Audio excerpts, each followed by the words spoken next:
എറണാകുളം ശിവകുമാർ അവന്റെ പ്രൗഢിയിൽ നല്ല കഴിഞ്ഞ തവണയും അവനായിരുന്നു പൂരവിളംബരം, ഇത്തവണയും അവനാണ് പൂരവിളംബരം. ഒരു കാലത്ത് തെച്ചിക്കോട്ടുകാവ് രാമചന്ദ്രൻ അടക്കി വാണ ഒരു മേഖല കേട്ടോ ആ വിളംബരം. അപ്പൊ വിളംബരം ശിവകുമാർ ഏറ്റെടുത്തിരിക്കുന്നു. അവന്റെ ആരാധകർ അവിടെ ഉണ്ടോ? ആ കാഴ്ച, അതിന്റെ മനോഹാരിത, അതിന്റെ പ്രൗഢി എങ്ങനെയാണ് നിഖിൽ?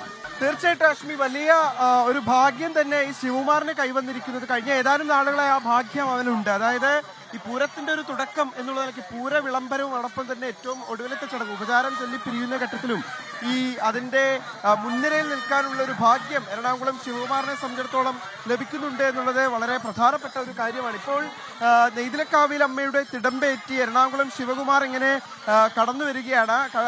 കൃത്യസമയം പാലിച്ചുകൊണ്ട് തന്നെ ഈ നെയ്തിലക്കാവ് ക്ഷേത്രത്തിൽ നിന്ന് പുറത്തേക്ക് ഇറങ്ങാൻ കഴിഞ്ഞു എന്നുള്ളത് ആശ്വാസകരമായിട്ടുള്ള കാര്യമാണ്. കാരണം കൃത്യസമയം ചെറിയ ചാറ്റൽ മഴ കൂടി ഉള്ളതുകൊണ്ട് സമയം വൈകാതെ ഈ പോകുന്ന വഴിയിലെല്ലാം കാത്തിരിക്കുന്ന വിശ്വാസികളെ, ഭക്തരായിട്ടുള്ള ആളുകളെല്ലാം തന്നെ കണ്ട് അവരുടെയൊക്കെ ആശിസ്സുകൾ ഏറ്റുവാങ്ങിക്കൊണ്ട് അവരെയൊക്കെ അനുഗ്രഹിച്ചുകൊണ്ട് കടന്നു പോകാൻ കഴിയുന്നു എന്നുള്ളത് വളരെ പ്രധാനപ്പെട്ട ഒരു കാര്യമാണ്.